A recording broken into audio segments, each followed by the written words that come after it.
வணக்கம் வியூவர்ஸ். அடுத்து வரும் நமது தொடர் வீடியோக்களாக பஞ்சபூத அமைப்பிலே 12 ராசிகளுக்குமான குணாதிசயங்கள் பற்றி எடுத்து வர இருக்கின்றோம். முதலில் நெருப்பு தத்துவம் உள்ள ராசிகள் எவை என்று பார்ப்போம்.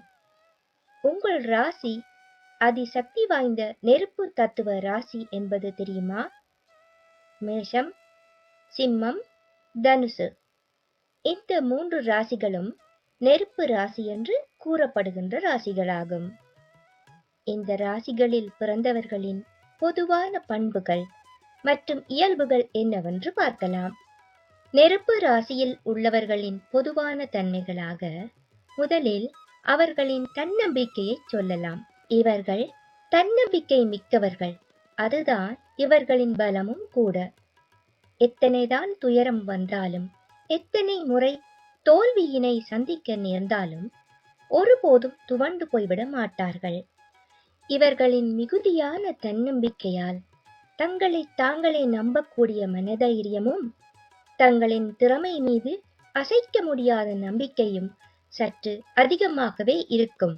இந்த நெருப்பு ராசிக்காரர்கள் சூரிய பகவானின் ஒளியும் அக்னி பகவானின் பேராற்றலும் அடிப்படையாக கொண்டவர்கள் என்பதனாலேயே எந்த ஒரு செயலையும் துல்லியமாக கணித்து முன்கூட்டியே செயல்படுத்தும் ஆளுமை மிக்கவர்கள்.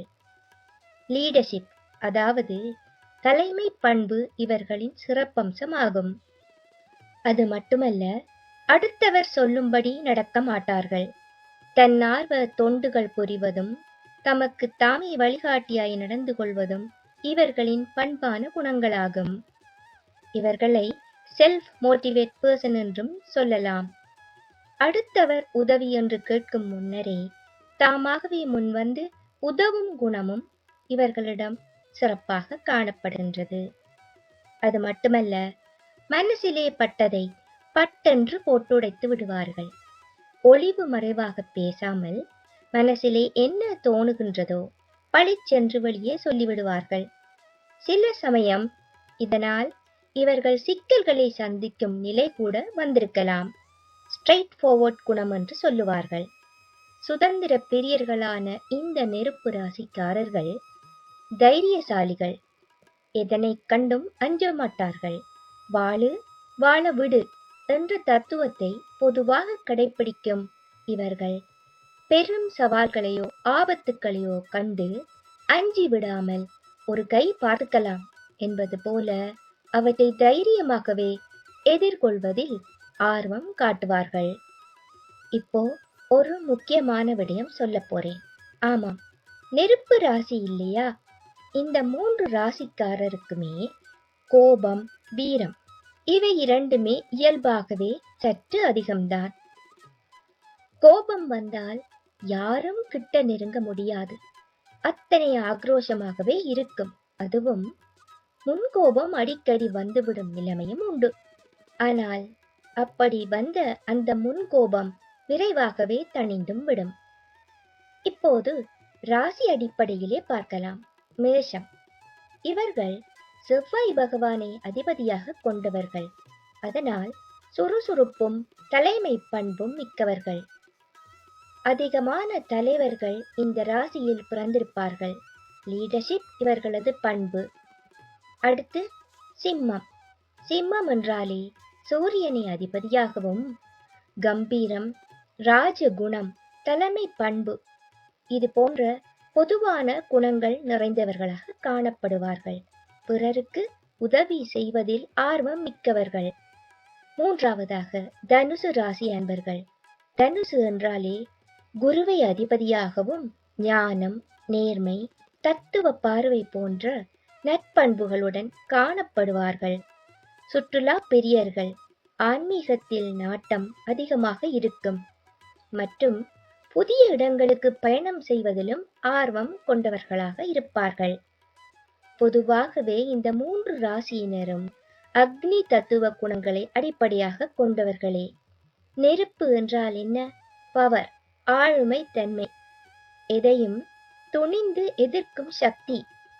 இந்த ஆற்றல் அநீதியை சுட்டெரிக்கும் ஆற்றலாகவும் சூரிய பகவானின் அற்புத ஆற்றல் மிக்க ராசிக்காரர்கள் என்ற பெயர்களையும் இவர்களுக்கு கொடுக்கின்றது.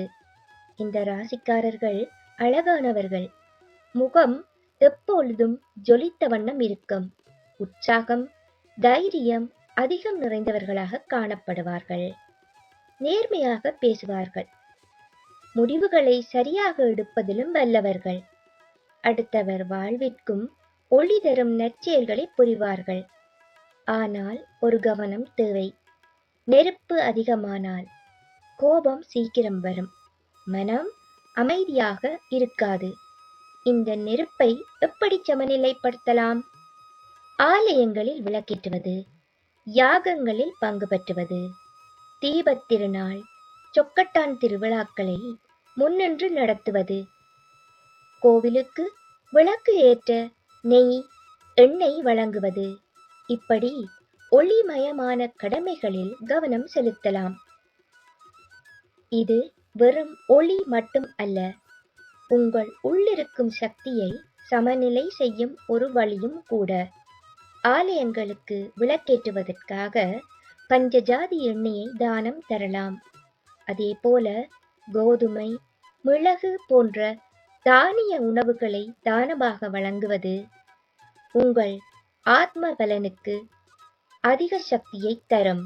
இவர்களுக்கு இஷ்ட தெய்வ வழிபாடாக வெள்ளெருக்கு விநாயகர் வழிபாடு மிகவும் சக்தி வாய்ந்தது என்று கூறப்படுகின்றது. இறுதியாக நினைவில் வைத்திருங்கள், நீங்கள் ஒரு நெருப்பு ராசி. ஆனால் அந்த நெருப்பு உங்களையும் அளவுக்கு அதிகமாக அடுத்தவர்களையும் தாக்கிவிடாமல் உங்களை உயர்த்த உதவ வேண்டும். இறை வழிபாடும் தான தர்மங்களும் அதற்கு வழிவகுக்கும். அடுத்து பூமி தத்துவம், அதாவது நில தத்துவ ராசிகளான ரிஷபம், கன்னி, மகரம். இந்த 3 ராசிகளின் இயல்பினை பார்க்கலாம். அடுத்த வீடியோவில் சந்திக்கின்றேன். நன்றி, வணக்கம் நேயர்களே.